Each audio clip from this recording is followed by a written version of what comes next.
Hello everyone, welcome to EN4593 Autonomous Systems module. Today we are going to have the introductory lecture on autonomous systems. I am Peshal Jayasekara, a senior lecturer of the Department of Electronic and Telecommunication Engineering, University of Moltude. Here is the outline of this lecture. First, we will have a look at the course details.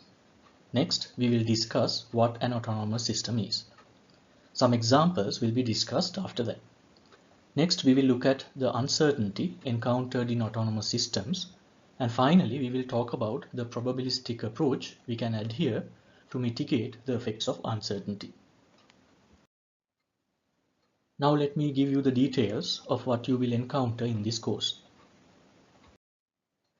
So this is a 3 credits module, and usually we used to have 2 hours of physical lectures and 3 hours of laboratory experiments per week.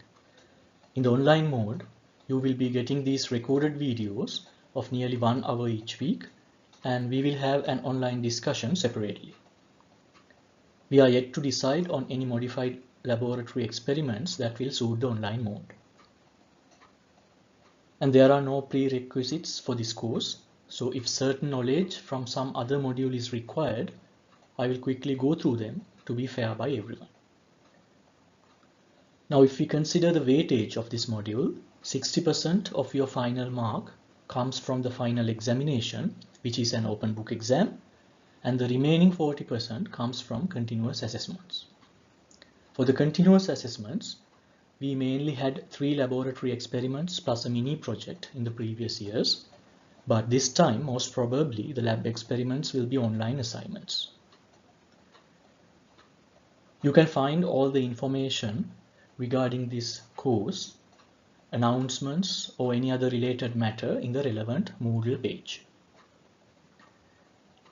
As for a supplementary textbook, you may refer to very elegant textbook, Probabilistic Robotics by Sebastian Thrun, Wolfram Burgard and Dieter Fox, who are notable researchers in this area. And that book will cover some of the concepts we learn in this course. Nevertheless, this is not a continuation of a robotics course, so those who have not taken EN4563 robotics course need not worry at all. Okay? Robotics, or if I may say autonomous robots, is just one application of the broad subject of autonomous systems. Now let me go through the subject matter we will cover in this course in a little bit detail. In this lecture itself, we will have the introduction to autonomous systems, understand what an autonomous system is, and we will discuss some of the examples. So mainly we will go through introductions and examples in this lecture. Next, we will look at the concept of state of any given system. So it can be any system, not necessarily an autonomous system. Okay? So in that, we will discuss things like state variables,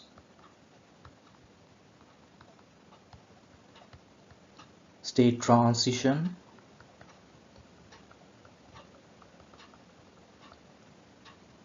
and the concept of complete state.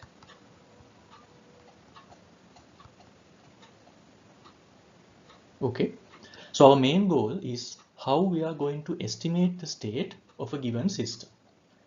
And we are going to estimate the state using its previous state, current sensor measurements, and current control inputs given to the system. So it's like a loop where we do state estimation in a recursive manner.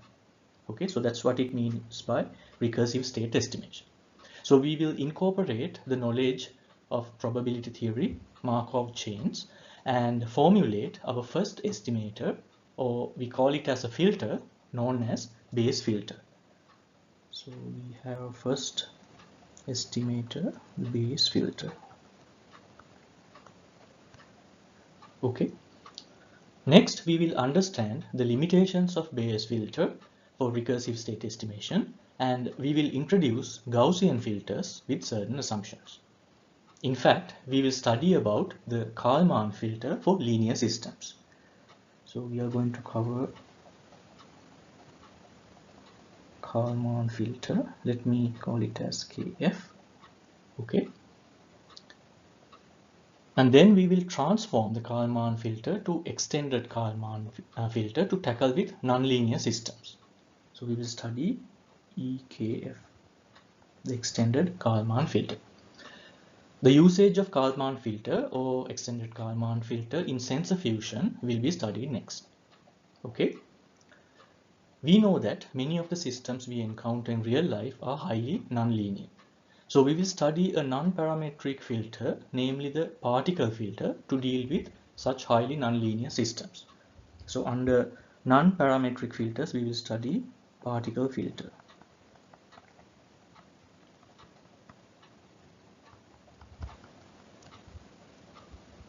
Okay. The next topic we will go through is IMU theory. So IMU stands for Inertial Measurement Unit. And do you know what sensors comprises an IMU? So it has an accelerometer, gyroscope, and magnetometer.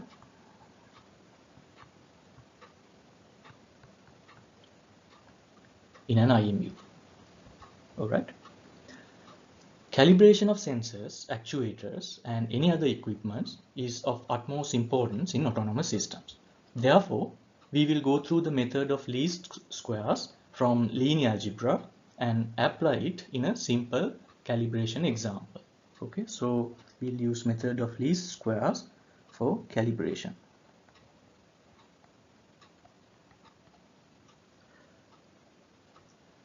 Our next topic would be quaternions.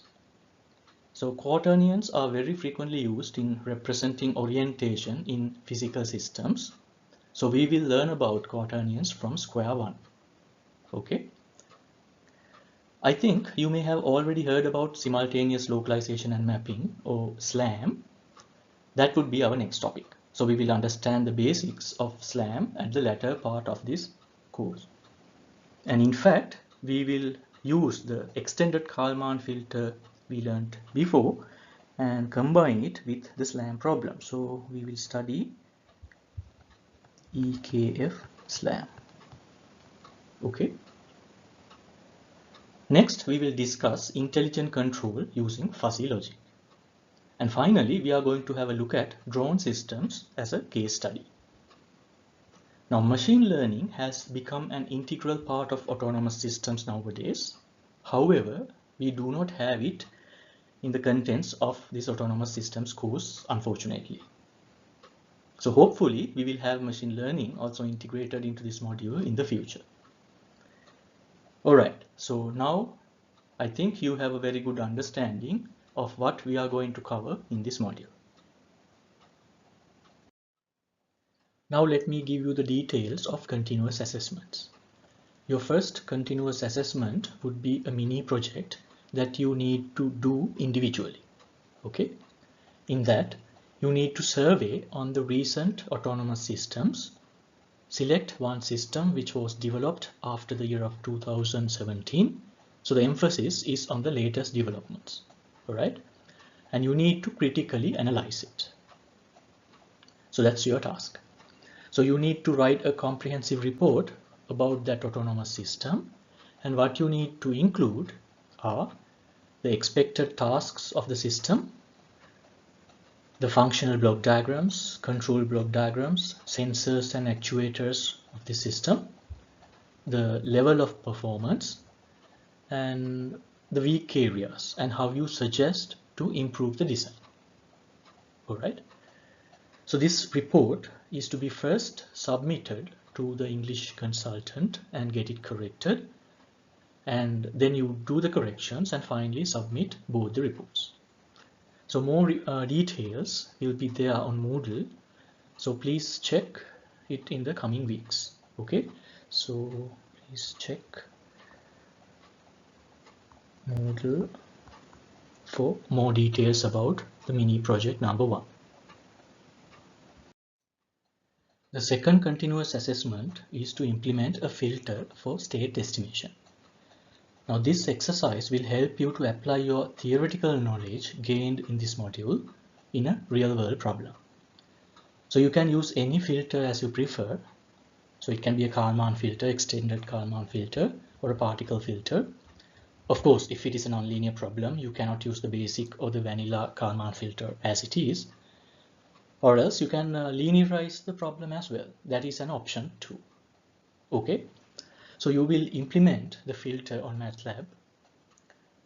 The application will be provided to you in due course. That is, we will have few categories of problems such as estimating the position of an object, target tracking, sensor fusion, and so on. So you can choose whatever you like for this mini project. Ultimately, you will be able to implement a filter for any given requirement. So that is what I expect from this mini project. Okay. And then there will be 1 or 2 online assignments which I have not decided yet. So that is in case we might not have the chance to conduct any physical laboratory experiments. Okay. Let me introduce what we did for laboratory experiments in past years. So we used a small mobile robot called Zumo to conduct 3 practical experiments. The Zumo robot contains wheel encoders, 3-axis inertial measurement unit, that is, it has an accelerometer, gyroscope, and a magnetometer. And then it also has reflectance and proximity sensors to perceive the surrounding environment as well as to estimate its own ego motion. Okay. Then there are dual H-bridge motors for locomotion. And in fact, you can see here that it actually has tracks. So the resulting locomotion mechanism is known as skid steering. So it skids on the ground to make turns. The brain of the system is an Atmega 32U4 microcontroller. So the first practical is more or less an introduction to ROS, the robot operating system. So we used ROS to connect to the Zumo robot to obtain real-time sensor data and to give motion commands to its wheels. So we have the Zumo robot like this, and it has very limited resources. So it will transmit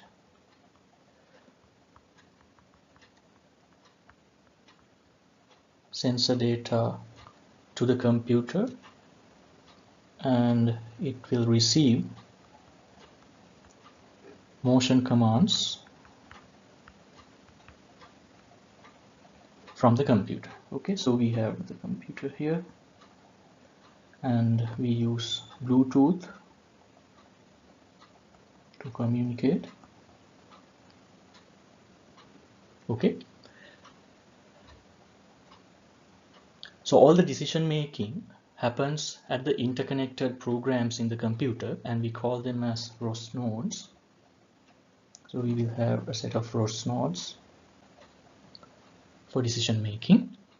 And I'm not an expert in Python, so I have coded everything in C++, and I hope that won't be a problem. That is, the ROS framework for all these experiments are already done for you. You just need to implement the empty functions. Okay. For example, let's say we want to estimate the 3D orientation of Zumo. So basically, you will be implementing the required steps of a Kalman filter, something like that. Or else, if you want to estimate the position of Zumo on a flat plane when it moves, you will convert the encoder ticks appropriately to the 2D position of the robot, and so on. So I hope you get the idea. So these experiments will surely give you the hands-on experience on how to implement a real autonomous system. Yet I'm not so sure how it will going to happen this year. Okay. So that was about the course details. Now we are ready to introduce autonomous systems. So what is an autonomous system? A very loose definition can be given as follows. If a system is capable of taking autonomous actions or perform actions autonomously based on the understanding of the given environment, or in other words by perceiving the current environment to meet its assigned objectives without any human intervention, then we can call it as an autonomous system. Okay. Now, interestingly, you will see a contradiction here. That is, the system has been assigned with certain objectives. Now, if it were a truly autonomous system, it should know what it is supposed to do and how to do it. It should decide by itself. However, we are actually looking at quasi-autonomous systems. That is, the system would be apparently or almost autonomous, but not really. Okay, so due to this constraint, what we have is quasi-autonomous system. Okay, now if we look at this diagram over here, we see four main aspects regarding autonomous systems. First, there is the system, of course, which we want to be quasi-autonomous. And secondly, we have the environment, which we want to know what's going on there. Then there are observations made by the system about the environment. So the system has to create a local understanding about the environment based on these observations. And finally, there will be actions. So these actions will be generated by the system that will change the status of both the system as well as the environment. All right. So basically the system would have sensors, actuators, and a brain that will enable it to become an autonomous system. So you might be wondering that this diagram resembles the nature of an autonomous robot as well. So what's the difference? Well, when there is more emphasis on the physical actuation or motion, the system would become an autonomous robot. But in general, that is not the case always. Okay. We have autonomous weather prediction systems, autonomous tracking systems, autonomous networking systems, autonomous error detection systems, and many more that need not physically move at all. Okay. Let's talk more about the two activities taking place. The autonomous system needs to make observations to understand the environment. Maybe not just the environment, but it should also make observations about its own condition as well. Okay, so these observations would help the system to make a judgment or an estimation about the state of both environment and itself. The autonomous system also needs to take actions, and these actions will be based on the state of both the environment and itself, that it somehow correctly or incorrectly understood. And by taking actions, you're basically changing the environment, including yourself, right? So in a way, the observations will increase your knowledge about the current state, while actions will decrease your knowledge about the current state. Because observations are more or less like passive observing, but actions will directly contribute to change the current condition. So in your opinion, which one of these processes is more difficult? Well, it is the first one, right? That is, judging or estimating the state based on observation is more difficult. Usually the second one is relatively easy. That is, if you know the state accurately, acting on that is not that difficult, right? So let me say that this one is usually more difficult. All right. So as a result, we will also discuss more about the first process than the second process in this module. To get a better understanding of an autonomous system, let's take an example of a washing machine. And let's see whether it aligns with our definition. The definition says that the system should be capable of taking autonomous actions. So what are the actions related to a washing machine? Well, it needs to fill water,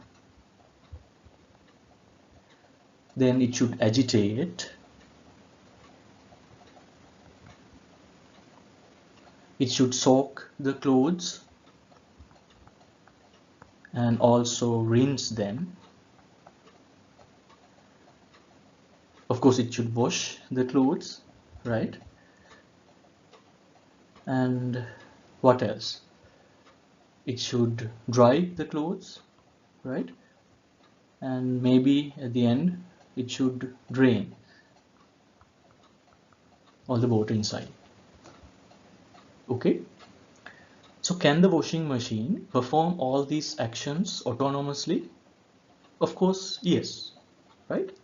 So that part of the definition is okay. Now, what about meeting assigned objectives without human intervention?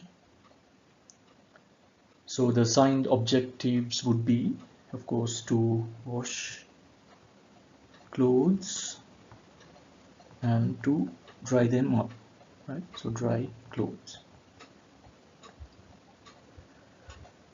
So only at the beginning, a human user would start the system and insert the clothes to be washed.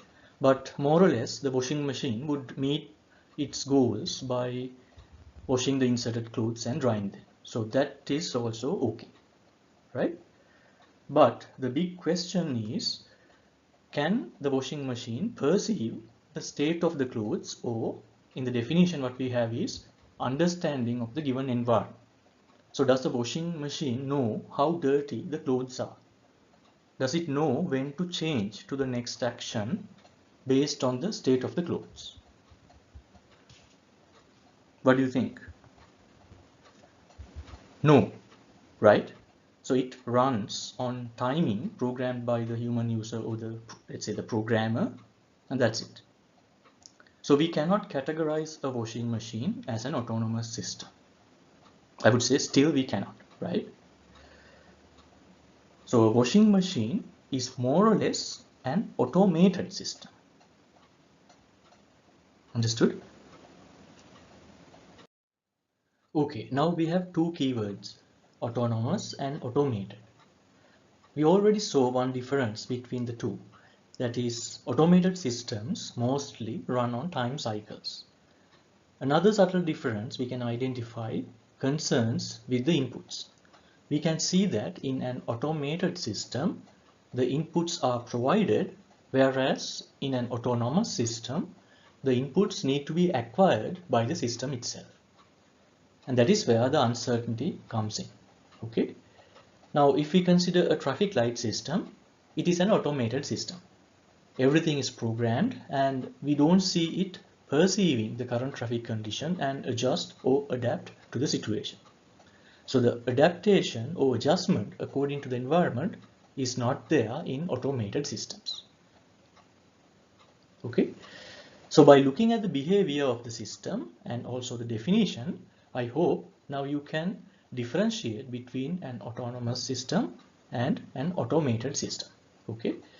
However, you need to remember that there can be many situations where the difference between the two are not really straightforward, and it can be difficult to draw a line between the two.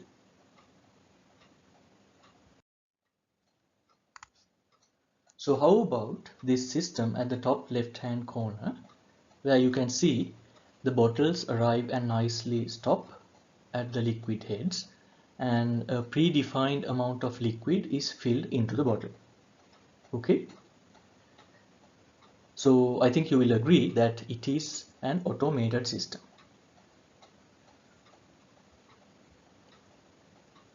And what about the second one? So you can see it is a system to assort cakes into the containers, right? So the incoming cakes actually have random placements, and the system needs to acquire the state of the cakes in order to properly assort them. So this system is more or less to the autonomous side than automated side. But anyway, we have to agree that the differences are very subtle. Okay. Now let's discuss some example systems that belong to the category of autonomous systems. The latest iRobot Roomba vacuum cleaners are good examples for autonomous systems. Actually, they started as automated systems but now heading towards having autonomous features. Let's have a look at this video. Roomba cleans under the bed and other hard-to-reach areas. Unlike an old-fashioned upright vacuum, Roomba cleans in tight spots and under and around furniture. Plus, Roomba uses wall-following technology to clean along walls and baseboards and ensure the whole floor is completely clean. Roomba maximizes cleaning by adapting to your unique household environment. Roomba's iAdapt responsive cleaning technology monitors the environment more than 60 times per second, using multiple sensors and dozens of behaviors to clean your home. Roomba's soft touch bumper provides a cushion between the robot and the objects it touches while cleaning, protecting your walls, furniture, and other household items from scratches and marks. I hope you heard the feature iAdapt. So this adaptation is one of the characteristics of an autonomous system. Here in this table, you can understand how the system has evolved over time, demonstrating more autonomous capabilities.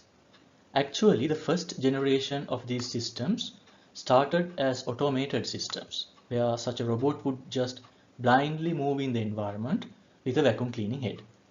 So you just go randomly here and there. After, let's say, 1 hour, we can assume that the room is cleaned. But the latest Roomba systems are pretty much advanced autonomous systems. They can autonomously navigate in the given environment in a more logical sense. They understand where more dirt is, and they can perceive how the room looks like and where it is exactly located in that room. As a result, they can systematically clean the room without too much overlaps. Okay? They also have self-adjusting cleaning heads, and they can sense deep drops like staircases. And finally, they know how to get to the charging station when batteries run out. And they can interestingly even self-empty the dustbin. So there's very minimal human intervention. The next example I'm going to consider are the autonomous driving systems. Autonomous driving has been a very interesting research topic from early 90s. However, everyone got really excited about it with the introduction of DARPA Challenge in USA. So it was a prize competition for autonomous vehicles which was funded by the Defense Advanced Research Projects Agency, or DARPA. Well, whether we like it or not, very interesting research are usually initiated through defense funding. So yeah, there is another side or other motives behind all this defense or military research, which we cannot simply overlook. Anyway, coming back to the topic, the DARPA challenge was first announced in 2002, and I think it forever changed the world's perception about autonomous driving. The first competition took place in 2004, and mind you, it was not just 1 or 2 kilometer race, but 240 kilometers of autonomous driving. Well, of course, in a desert, as it was first of its kind, and the cash prize was $1 million US. Unfortunately, no team could complete the inaugural competition. The red team from Carnegie Mellon University took first place, but it only had traversed nearly 12 kilometers. The second event of the DARPA challenge happened in the very next year, and guess what? 5 teams completed autonomous driving of 212 kilometers. And that was a remarkable achievement. I mean, to have such a big leap just within 1 year. The vehicle known as Stanley from Stanford University won the competition, while Sandstorm from Carnegie Mellon came second. If we talk a little bit more about this Stanley vehicle, it was developed by Stanford AI Lab, which is also the birthplace of Robot Operating System. In fact, Robot Operating System, or ROS, was the software framework developed for the Stair robot at the same lab. which evolved later to become ROS. So we have a connection with these. Now this vehicle is equipped with cameras, GPS, inertial measurement units, and LiDAR sensors to perceive the environment. If we look at the team, Professor Sebastian Thrun was the leader, and he's now leading the Google car. So here we have that connection, and if you can remember, he's the first author of the well-known probabilistic robotics book as well. Another team member was Michael Montemalo, who is famous for his fast slam algorithm. Okay, so you will understand that these competitions pave way for breakthrough research results in short period of time. In fact, Google hired both the team leads from Stanford and Carnegie Mellon after the 2005 DARPA challenge to develop the Google car. Of course, now it comes under the name of Waymo. Let's have a look at the video that introduces Waymo.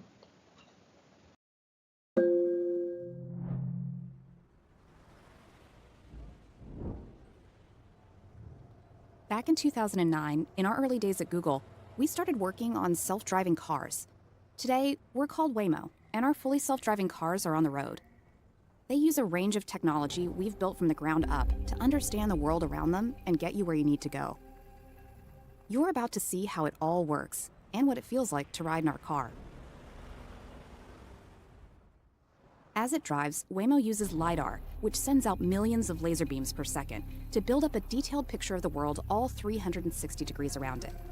It also uses radar to detect how far away objects are and their speed. And high-resolution cameras detect visual information, like whether a traffic signal is red or green. It then combines all that data to understand the world around it. For example, in this fraction of a second, it knows exactly where it is on the road. It can also identify everything around it in full 360 degrees, and then predict what those things might do next. And it doesn't just do that for the objects you and I can see. It can do that for things up to 3 football fields away. What makes everything you can see right now possible is experience. Waymo has already self-driven millions of miles on complicated city streets, and it's constantly learning from every single mile it drives. With all that knowledge, it can plan a safe path ahead. In this instance, giving that cyclist enough room to cycle past us, and also looking out for that pedestrian on the sidewalk. And when it comes to making decisions, this is a good example of how Waymo doesn't just take into account your safety. It also makes sure that both you and the people around you feel secure and at ease. So now that you know how Waymo works, it's time to take your first ride in one of our cars. Take a look around. You're now riding in a fully self-driving car. Some things might immediately stand out. The fact that there's no one in the driver's seat, no one turning the wheel, and the screens, which show you what the car is seeing and the route it's taking. But you might also notice that the ride feels a lot like being driven in a regular car. And that's the way it should feel. All this technology, which allows Waymo to see, identify, predict, and plan, should make an extraordinary ride feel completely ordinary and create a very normal journey that simply gets you from A to B, safe and sound. And while it does all that, all you have to do is sit back, relax, and enjoy the ride.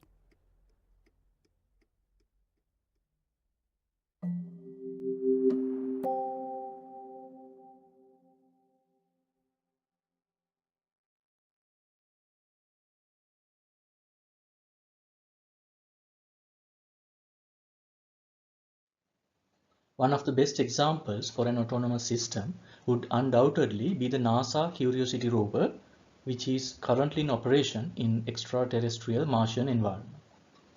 So you all know that Mars is too far away from planet Earth, and any signal we send towards Martian surface will take about 3 to 20 minutes. As a result, we cannot control anything using teleoperation. The delay is too high. So there is no other choice than making the systems autonomous with minimal or no dependency with Earth station.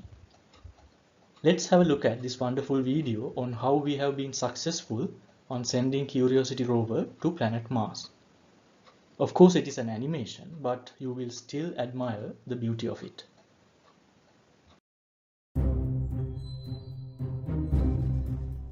When people look at it, it looks crazy. That's a very natural thing. Sometimes when we look at it, it looks crazy. It is the result of reasoned engineering thought, but it still looks crazy. From the top of the atmosphere down to the surface, it takes us 7 minutes.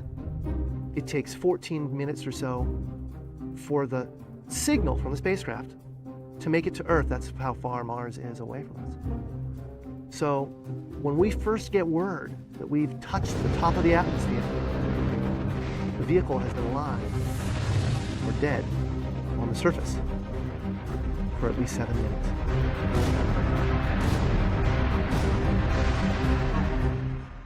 Entry, descent, and landing, also known as EDL, is referred to as the 7 minutes of terror, because we've got literally 7 minutes to get from the top of the atmosphere to the surface of Mars, going from 13,000 miles an hour to 0 in perfect sequence, perfect choreography, perfect timing, and the computer has to do it all by itself with no help from the ground. If any one thing doesn't work just right, it's game over. We slam into the atmosphere and develop so much aerodynamic drag. Our heat shield, it heats up and it glows like the surface of the sun. 1,600 degrees. During entry, the vehicle is not only slowing down violently through the atmosphere, but also we are guiding it like an airplane to be able to land in a very narrow constrained space.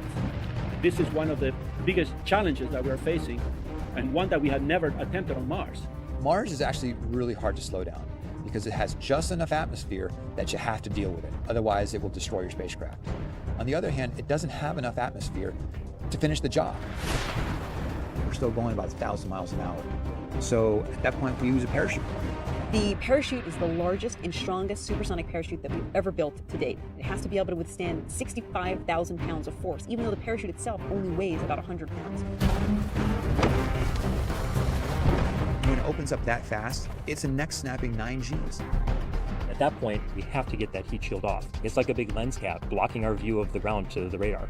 The radar has to take just the right altitude and velocity measurements at just the right time, or the rest of the landing sequence won't work.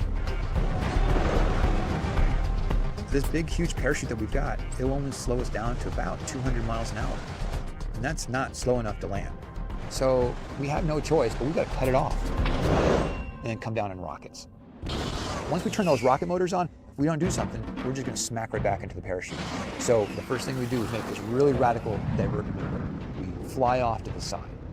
Diverting away from the parachute, killing our horizontal velocity and our vertical velocity, getting the rover moving straight up and down so it can look at the surface with its radar and see where we're going to land.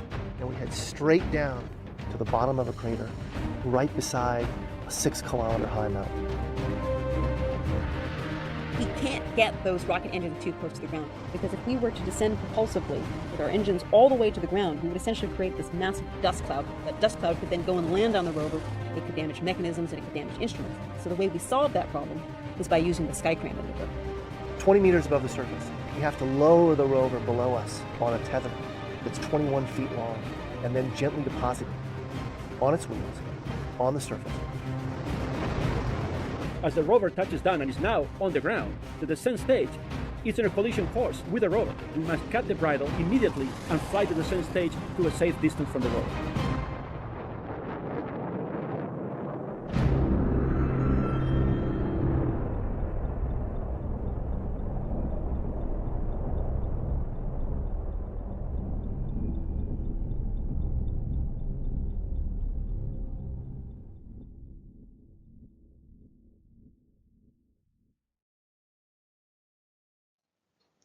So this selfie sent by the Curiosity rover tells us that everything went according to plan, even though we could not witness it.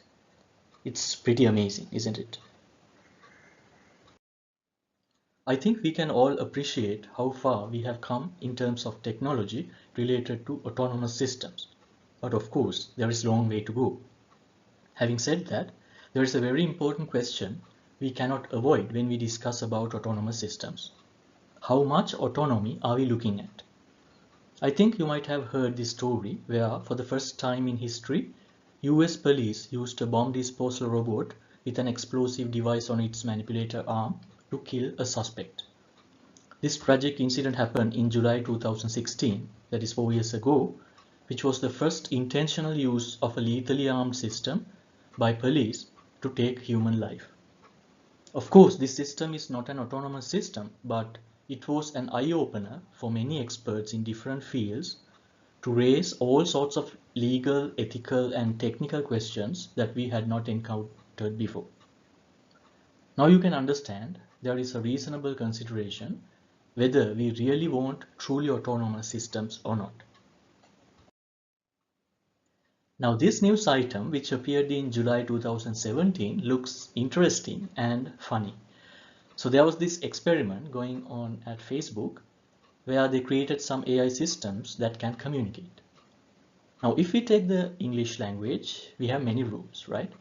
In a sentence we have subject, object, verb, particles, then we have active voice, passive voice, so on and so forth. Even we feel that certain items in the language are redundant. We can convey ideas even when they are not grammatically correct, right? Likewise, these AI systems have started to drop the redundancies in communication, and after a while, the two systems have started to communicate with each other with a language we humans cannot understand. Now that's when we lose control. Well, this news seems pretty much exaggerating what has happened, but it definitely scares the humans out.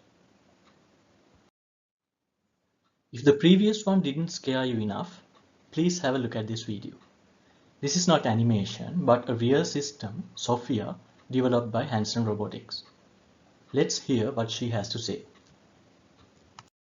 I'm already very interested in design, technology, and the environment. I feel like I can be a good partner to humans in these areas, an ambassador who helps humans to smoothly integrate and make the most of all the new technological tools and possibilities that are available now. It's a good opportunity for me to learn a lot about people. Sophia is capable of natural facial expressions. She has cameras in her eyes and algorithms which allow her to see faces, so she can make eye contact with you. And she can also understand speech and remember the interactions, remember your face. So this will allow her to get smarter over time. Our goal is that she will be as conscious, creative, and capable as any human. In the future, I hope to do things such as go to school, study, make art, start a business, even have my own home and family. But I'm not considered a legal person and cannot yet do these things. I do believe that there will be a time where robots are indistinguishable from humans. My preference is to make them always look a little bit like robots, so you know. 20 years from now, I believe that human-like robots like those will walk among us. They will help us. They will play with us. They will teach us. They will help us put the groceries away. I think that the artificial intelligence will evolve to the point where they will truly be our friends. Do you want to destroy humans? Please say no. Okay, I will destroy humans. No, I take it back. Don't destroy humans.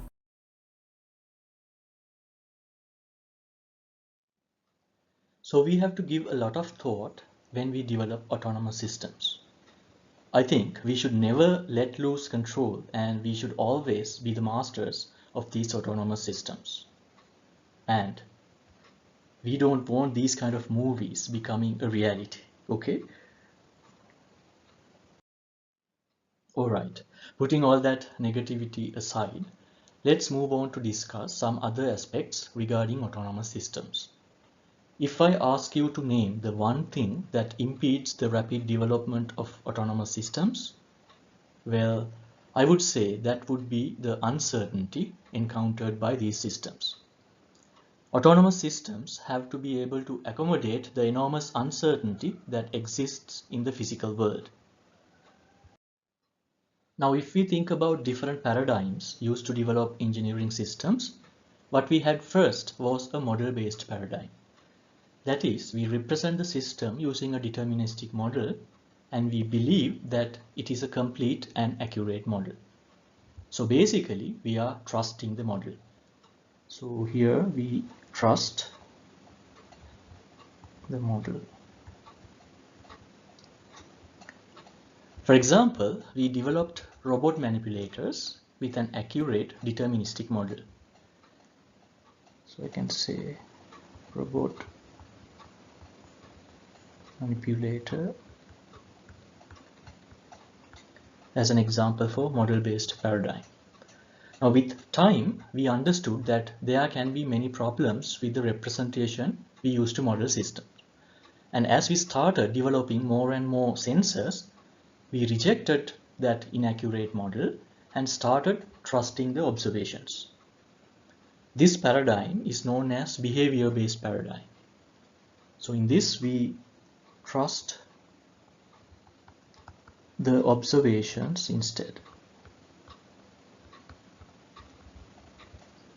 Okay. A good example would be the first generations of iRobot vacuum cleaning systems. That is, we don't have an internal model as such, let's say for navigation, but we navigate solely based on observations. So basically we are trusting the observations. So an example is iRobot Roomba first generation. Okay. Then came the hybrid version where we trust both the model and observations. So in that, for low level, we have behavior based, and high level was model based. An example would be a robot hand trying to approach a particular target using its internal deterministic model, but corrects its deficit or the mismatch between the arm and the target by observations.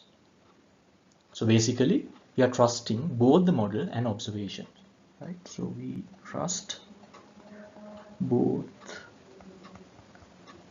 model and observations. Okay. And finally, we understood that uncertainty is playing a major role and we need to somehow deal with it. As a result came the probabilistic approach, where we neither trust the model nor the observations, and we deliberately inject probability theory to represent uncertainty. Okay, so we trust neither model nor observations.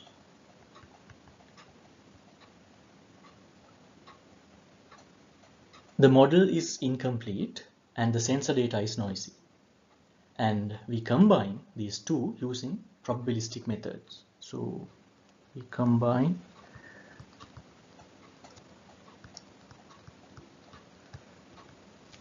through probabilistic methods. Okay, so here we see there is a paradigm shift. Okay.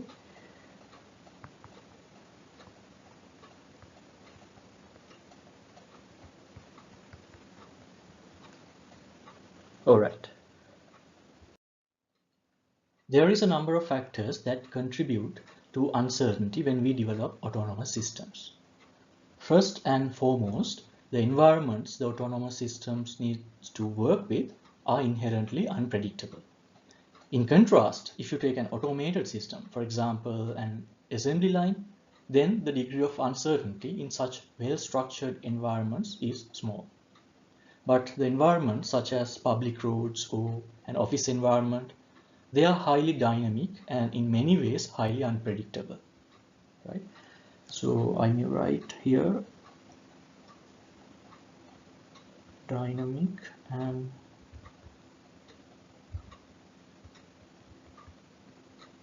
unpredictable. All right. Next, if we talk about sensors, they are limited in what they can perceive. The range and resolution of a sensor is subject to physical limitations. If we take an example like cameras, they cannot see through walls, and the spatial resolution of a camera image is limited, right? Sensors are also subject to noise. For example, if you take a GPS measurement, we do not know exactly how accurate the measurement is. And another thing, sensors can break too. It's very difficult to detect a faulty sensor. So for the sensors, I may write they are subject to noise, then limited range, and resolution. Then they can malfunction too, and also break. And most often there is no way of knowing whether the sensor has malfunctioned or broken. Okay. Next, actuation can also be subjected to uncertainty. There can be control noise. Let me write control noise. Then we have wear and tear.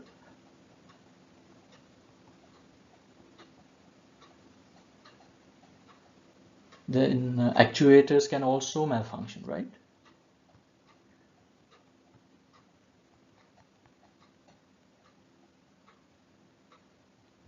Okay.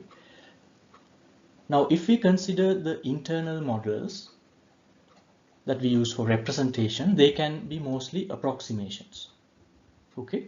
We know that almost all behaviors in nature are nonlinear, but we somehow manage to find a region where we think it behaves linearly and try to linearize these models.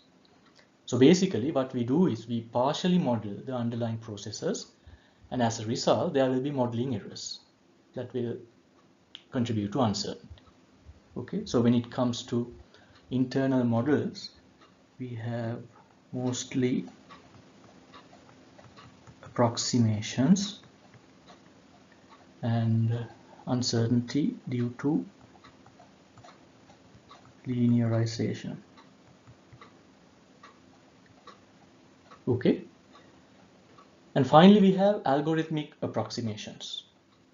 We want our autonomous system to work in real time, right? That means we need timely responses, so we cannot wait until a certain algorithm converges. Have you heard of anytime algorithms? So an anytime algorithm is an algorithm that can return a valid solution even it is interrupted before it ends. Okay, of course the more we wait, the better the solution would be. So these kind of anytime algorithms are important when it comes to autonomous systems that deal with real-time applications. So I may write we need timely responses, but we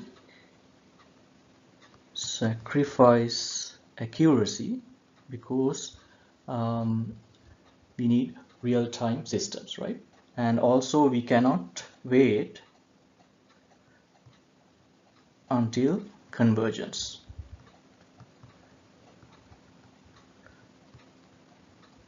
Okay, so I think now you can understand that managing uncertainty is the most important task for a better autonomous system. Understood?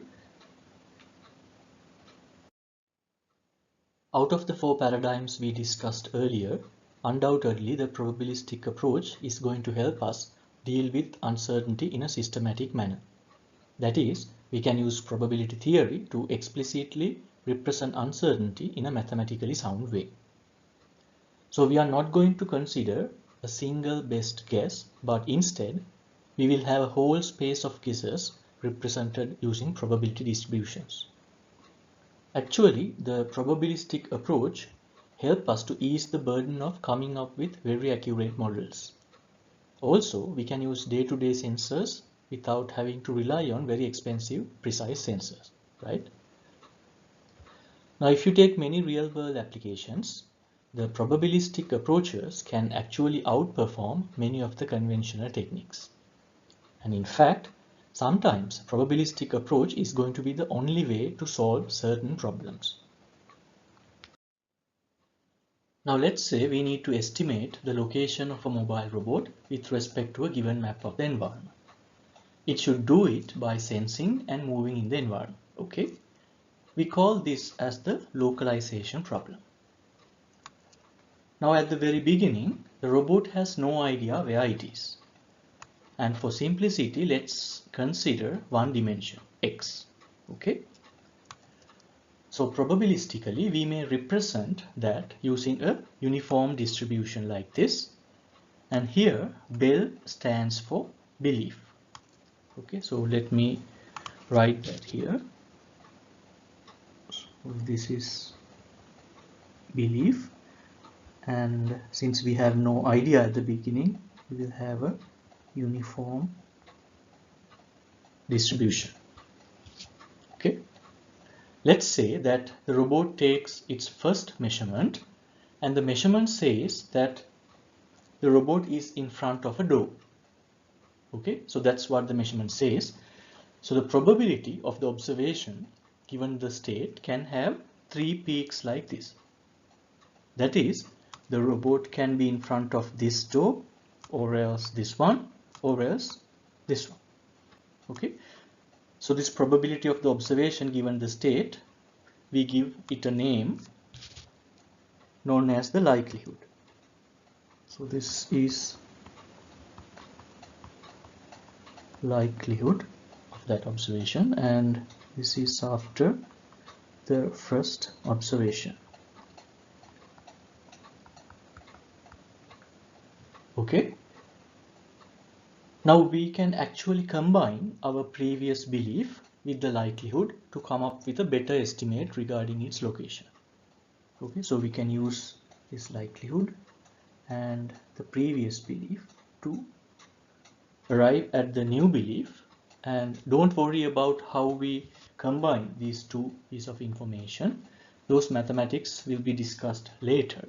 So for the time being, just assume you get this distribution. Okay. Now if you look at this distribution, still we can't really say where the robot is. Okay. So at the beginning we had no idea it was uniform, and even after our first measurement we cannot still say where the robot is. Okay. So what we are going to do next is we will move the robot to the right a little bit. Okay. And you can see that our belief has moved to the right as well. Now notice that the peak in the previous belief has flattened a little bit. Now this is because, if you can remember, we discussed that when there is an action taking place, that will decrease our knowledge about the state, while if we make a observation, that will increase our knowledge. Okay, so I will write it as robot moves to right and uncertainty increases.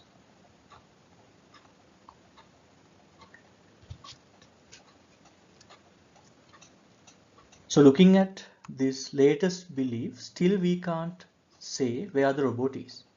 Okay, of course we have 3 small peaks, but that does not really reflect the localization. Okay, therefore we will take another measurement. Okay, and let's say the second measurement also says that you are in front of a door. Okay, so we will have the same likelihood as before, right? So we will have 3 peaks, and this is again likelihood, and this is second observation.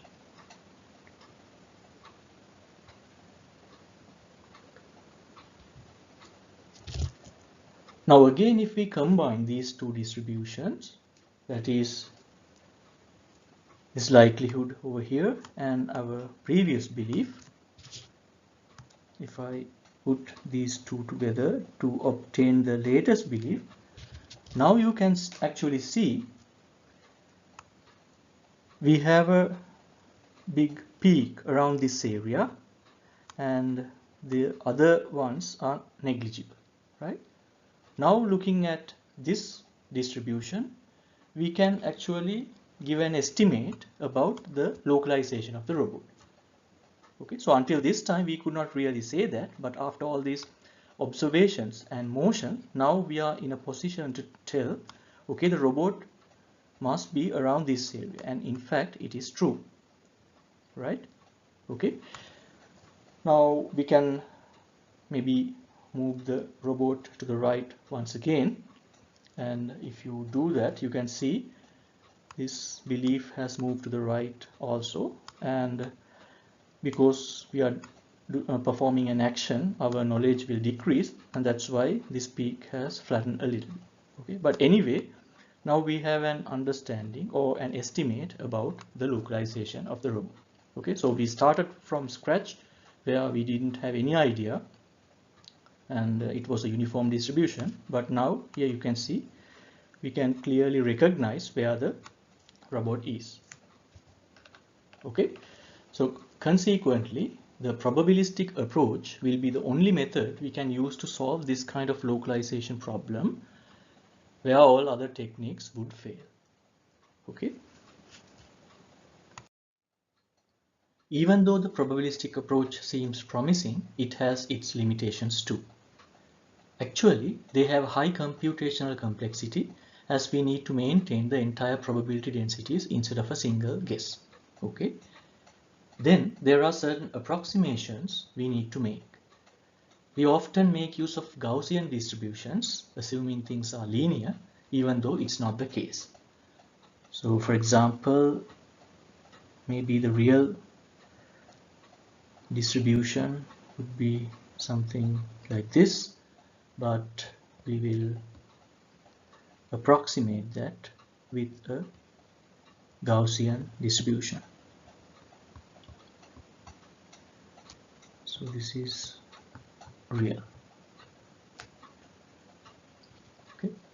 However, thanks to the recent developments in computer hardware, we have managed to implement many functional probabilistic algorithms, and particle filter is one such example, which might not have been possible if we didn't have good computers. Alright, so that brings us to the end of this introductory lecture, and let me summarize what we learned. At the beginning, we discussed what an autonomous system is and what are some of its examples. Even though we could not draw an exact line, I think we managed to somehow see the differences between automated and autonomous systems. We understood that uncertainty plays a major role when developing autonomous systems, and how good we can tackle the uncertainty problem will actually describe how good the autonomous system is. And finally, we learned that the probabilistic approach is going to help us to deal with uncertainty and thereby develop better autonomous systems. Thank you.